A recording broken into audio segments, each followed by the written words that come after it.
The moment Travis Harper smirked and said, "Better luck next time, Billy," I knew I'd make him regret it. My name's William Tate, and I was just a guy trying to keep my head above water, working hard, paying bills, hoping for a break. For 10 years, I'd been a site manager at Harper & Sons, a construction firm run by Marcus Harper, Travis's dad. Travis, though. He was the kind of guy who'd take credit for your work and laugh while you scrambled. At 25, he acted like he owned the place, strutting around in designer boots, tossing his car keys like they were a status symbol. I was just another employee to him, until I became a threat. It all started with a project pitch. Travis was supposed to present a bid for a big community center job to a developer named Evelyn Carter. I'd spent weeks on the numbers, making sure every detail was perfect. But Travis, being Travis, ignored my work and threw together his own sloppy proposal. When Evelyn called, furious about the errors, Travis didn't hesitate to point the finger at me.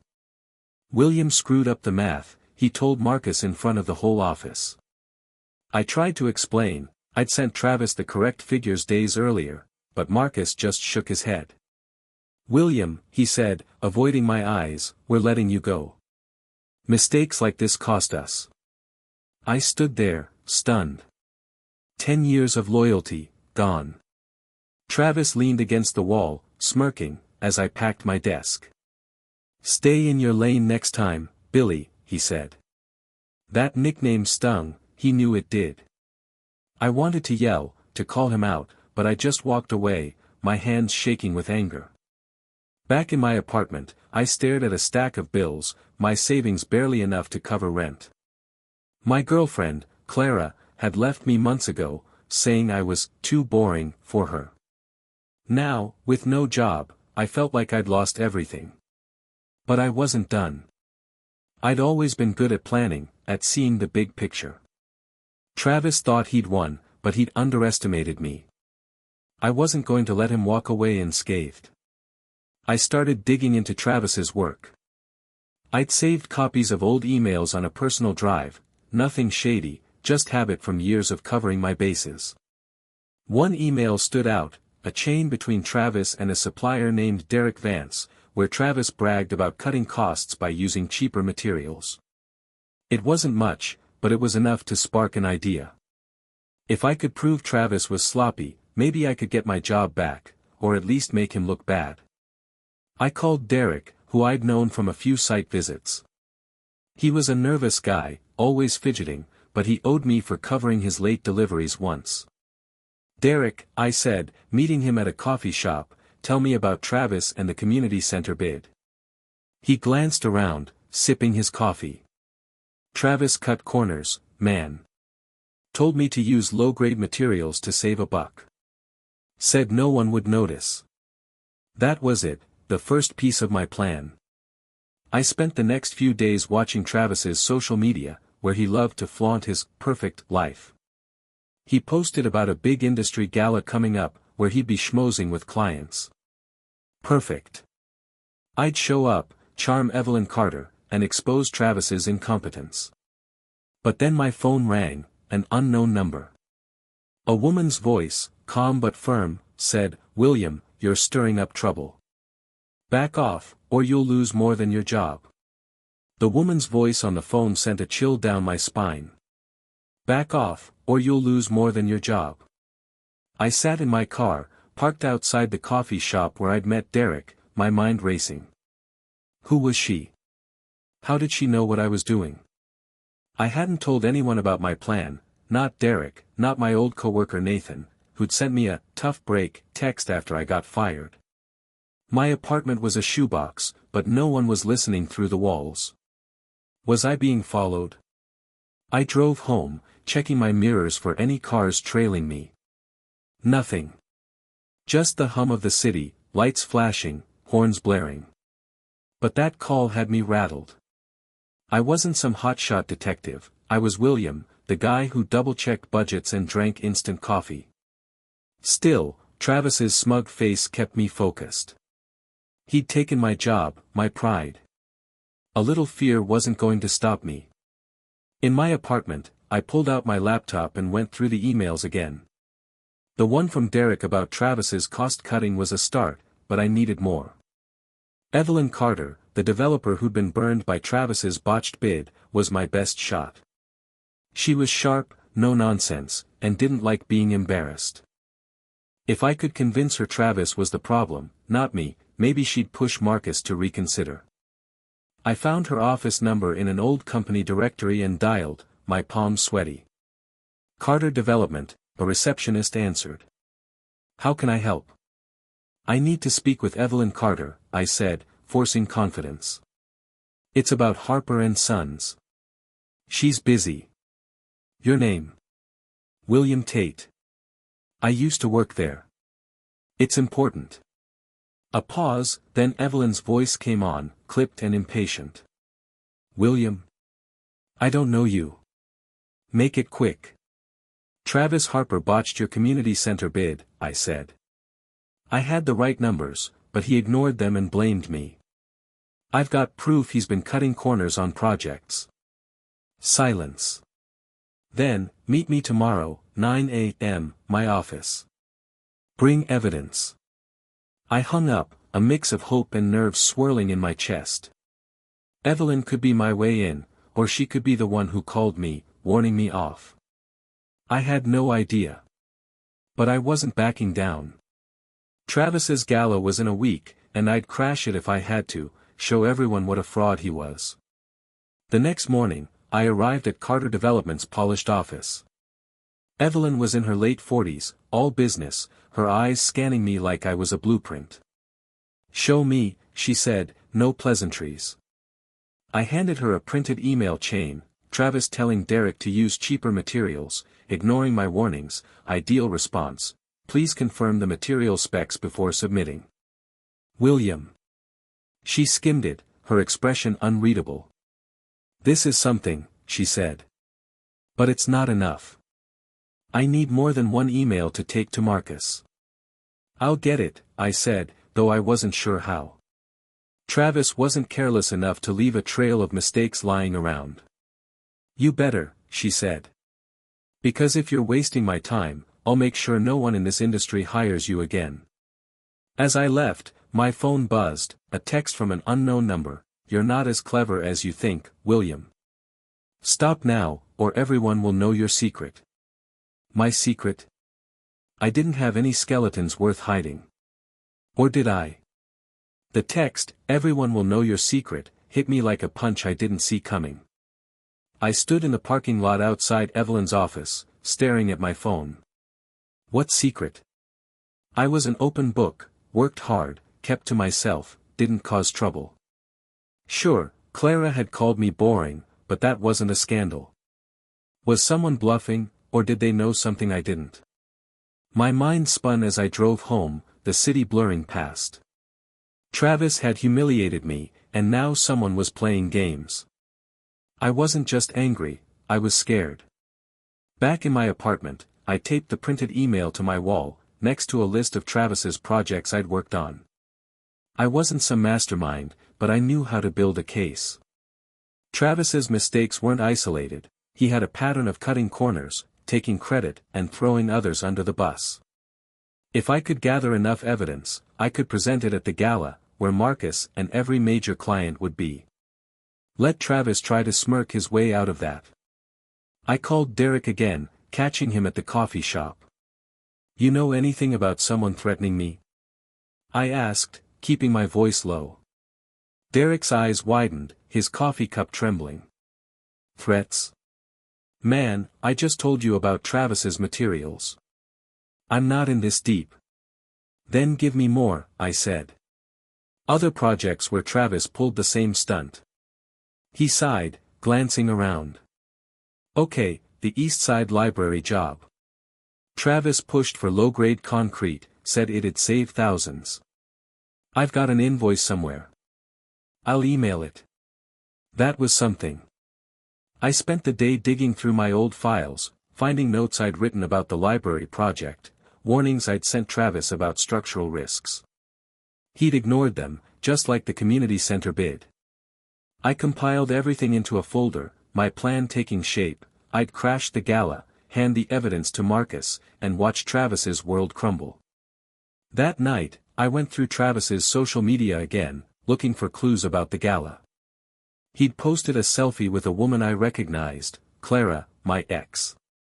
My stomach twisted.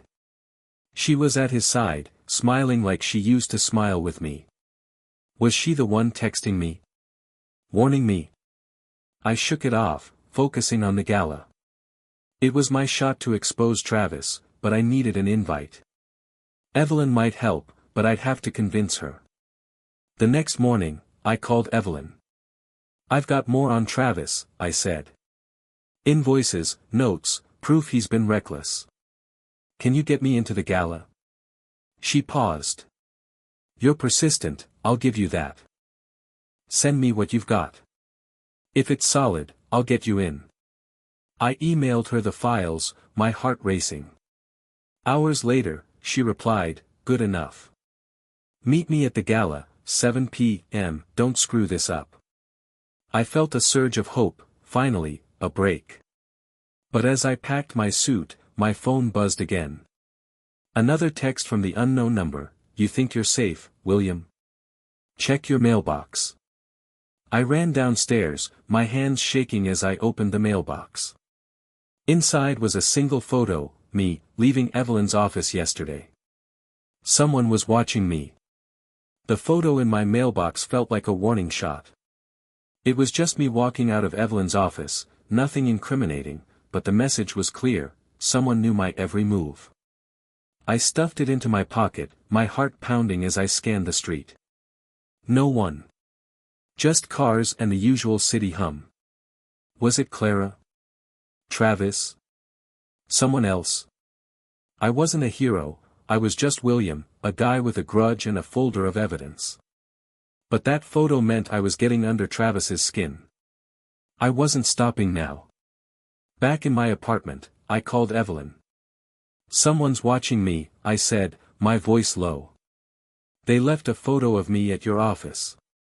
She didn't sound surprised. Travis has people who cover for him. Probably Clara. She's been cozying up to him lately. You sure you want to keep going? Clara? I felt a pang, my ex, working with the guy who ruined me. Yeah, I'm sure. I've got the invoices, the emails. I'm bringing it all to the gala. Good, Evelyn said. But be careful. Travis is slippery, and Marcus is blind to his faults. You need more than documents, you need witnesses. Witnesses. That meant Derek, maybe others who'd seen Travis's shortcuts. I reached out to Derek again, meeting him at a diner across town. He looked jumpy, his eyes darting to the door. William, this is getting weird. You're sure no one's following you? I'm sure, I lied, thinking of the photo. I need you at the gala. Tell Marcus what Travis did on the library project. Derek shook his head. No way. I'm not sticking my neck out. Travis'll ruin me. Then give me someone else, I pressed. Anyone who knows about his corners. He sighed. Abigail Brooks. She was in accounting at Harper and Sons. Got fired last year for questioning Travis's budgets. She might talk. Abigail. The name rang a bell, someone I'd seen at company meetings, quiet but sharp. I tracked her down through an old coworker, Nathan, who gave me her number. When I called, her voice was cautious. William? Why are you calling me? I know what Travis did to you, I said. He got me fired too. I'm taking him down at the gala. Will you help? A long pause. Meet me tomorrow, she said. I'll tell you what I know. The next day, I met Abigail at a park. She was in her 30s, with tired eyes but a determined set to her jaw. Travis fudged numbers on every project, she said. I called him out, and he made sure I was gone. I've got records, spreadsheets he didn't know I kept. Will you come to the gala?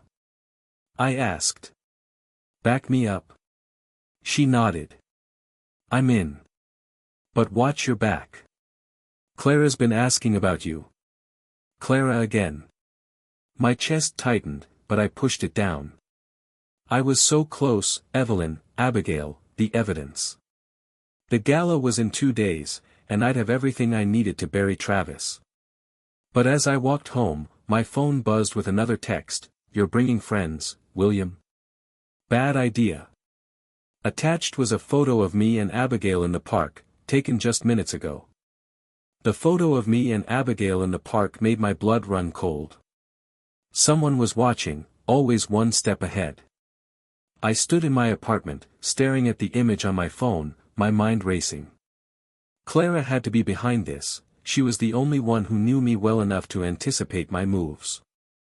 But why warn me? Was she trying to scare me off, or was there something else? I couldn't dwell on it. The gala was tomorrow, and I had one shot to make Travis pay. I met Abigail again, this time at a crowded cafe where we'd blend in. She handed me a USB drive. "Spreadsheets," she said. "Travis's budgets, showing where he inflated costs to pocket the difference. It's not illegal, but it's sloppy. Marcus will hate it." I nodded, tucking the drive into my pocket. "You're still coming to the gala, right?" "Yeah," she said, but her eyes flicked to the door. "Just, be careful. Whoever's sending those photos isn't playing." I spent the day preparing, printing Abigail's spreadsheets and my emails, organizing them into a neat folder. Evelyn had gotten me an invite to the gala, posing as her +1. The plan was simple: get Marcus alone, show him the evidence, and let Abigail and Derek back me up. Travis would be exposed as the fraud he was, maybe not enough to fire him, but enough to humiliate him in front of the industry. That night, I ironed my suit, trying to shake the nerves. Clara's face kept creeping into my mind, her smile, her betrayal. Was she really with Travis, like Evelyn said? I pushed it away, focusing on the gala. This was my chance to take back what I'd lost, my job, my dignity. I rehearsed what I'd say to Marcus, calm, professional, undeniable. The next evening, I arrived at the gala, a glitzy hotel ballroom packed with suits and smiles. Evelyn met me at the entrance, her expression all business. "You've got the evidence?" she asked. I patted my briefcase. "Right here." "Where's Marcus?" "Schmoozing," she said, nodding toward the bar. "Wait for the right moment. Travis is over there, playing king." I spotted Travis, laughing with a group of clients, Clara at his side. My stomach twisted, but I stayed focused. Abigail arrived, looking nervous but determined. Derek had bailed, texting me an apology about family stuff. Coward. Still, Abigail's spreadsheets and my emails were enough. I just needed Marcus. As I moved through the crowd, someone grabbed my arm. I turned to see Clara, her eyes wide with urgency. "William, don't do this. You don't know what Travis will do if you push him." I yanked my arm free. "Why do you care, Clara? You're with him now." "I'm not," she snapped. "I'm trying to protect you. There's something you don't know about Travis." Before she could explain, the lights dimmed for Marcus's speech. He took the stage, praising Harper and Son's bright future. My chance was coming, but then my phone buzzed. Another photo, me, entering the gala with Evelyn, time-stamped 10 minutes ago. Part 6, The Showdown. The photo on my phone, me walking into the gala with Evelyn, felt like a noose tightening. Whoever was sending these wasn't just watching, they were here, in the ballroom, close enough to snap a picture. I scanned the crowd, my heart pounding, but all I saw were smiling faces, clinking glasses, and Travis holding court across the room. Clara stood beside me, her hand still on my arm, her voice low. "William, listen to me. Travis isn't just careless, he's got people protecting him. You need to stop." I shook her off, anger flaring. "Protecting him? Like you? You left me, Clara, and now you're his shadow. Why should I trust you? Her eyes glistened, but she didn't back down. I left because I had to. Travis threatened to ruin my career if I didn't play along. I'm not with him, I'm trapped. I wanted to believe her, but the photos, the warnings, it all pointed to her. Still, her fear seemed real. I lowered my voice. Then help me. Tell me what you know. She hesitated, glancing at Travis. Not here. Meet me outside, 10 minutes. I nodded, but my focus was on Marcus, still on stage, wrapping up his speech. This was my moment. I caught Evelyn's eye, and she gave a subtle nod, pointing toward a side room where Marcus was headed. Abigail was nearby, clutching her purse, ready to back me up. I gripped my briefcase, the evidence inside my ticket to revenge. In the side room, Marcus was alone, sipping a drink. I approached, my voice steady. Marcus, we need to talk. Travis botched the community center bid and blamed me. He's been cutting corners for years. I've got proof. Marcus frowned, setting down his glass. William, you're out of line. My son. Look at this, I interrupted, handing him the folder. Emails, invoices, Abigail's spreadsheets, everything laid out Travis's incompetence. Abigail stepped forward, her voice firm. I saw it too, Marcus. Travis fudged budgets to look good.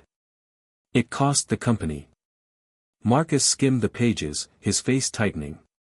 This is serious. Why didn't you come to me sooner? Before I could answer, Travis burst in, his face red. What's this, Dad? Billy's crying because he got fired. Enough, Marcus snapped. William's got evidence. You've got explaining to do. Travis's eyes locked on me, pure venom. You're done, Billy. You think you can humiliate me? I stood my ground. You did that yourself, Travis. Marcus held up a hand. Both of you, stop. William, leave the evidence. I'll handle this. I nodded, handing over the folder, but as I turned to leave, Clara appeared in the doorway, her face pale. William, we need to go. Now. Her voice was urgent, and she glanced over her shoulder like someone was coming. Clara's urgency made my skin prickle, but I wasn't running. Not now, not when I was so close to seeing Travis fall. I'd handed Marcus the evidence, emails, invoices, spreadsheets proving Travis's incompetence, and Marcus was shaken. For the first time, Travis's smirk was gone, replaced by a nervous twitch. I followed Clara outside, into the cool night air, my briefcase empty but my heart full of fire. What's going on? I demanded. She glanced around, her voice low. Travis knows you're here. He's got friends, clients, who'll back him up no matter what. They're the ones sending those photos, trying to scare you off. Clients? I asked, my mind racing. Who? I don't know names, she said. But they're powerful. I only helped Travis because he threatened to blacklist me. I'm sorry, William. I never wanted to hurt you. Her apology hit hard, but I couldn't dwell on it. Then help me now, I said. Come back inside. Tell Marcus what you told me. She hesitated, then nodded. We returned to the side room, where Marcus was still reviewing the folder, Travis pacing like a caged animal. Clara stepped forward, her voice steady. Marcus, Travis threatened me to keep quiet about his mistakes. He's been bullying everyone, William, me, Abigail. Marcus looked at her, then at Travis. Is this true? Travis laughed, but it was forced. She's lying, Dad. They all are. Billy's just bitter he got fired. I'm not, I said, my voice calm but firm. You blamed me for your screw-up, Travis. The evidence doesn't lie. Marcus closed the folder, his face grim. Travis, you're off the community center project. William, I want you back at Harper and Sons. We'll sort this out. I felt a rush of triumph, but it wasn't enough. No, Marcus. I don't want my job back. I want Travis to admit what he did. Travis's face twisted. You're nobody, Billy. You think you've won? I have, I said. Everyone here knows what you are now. Marcus stepped between us. Enough. Travis, we're done here. William, thank you. As I walked out, Evelyn caught up to me. You did it, she said, a rare smile on her face. Travis is out of the next bid. You've got my respect. I nodded, but my eyes were on Clara, who stood alone by the exit. I'm sorry, she said again. I hope you can forgive me. Maybe, I said, and walked away. The photos stopped coming. Travis's reputation was in tatters, and I'd gotten my revenge, not with fists or schemes, but with the truth. It wasn't perfect, but it was enough.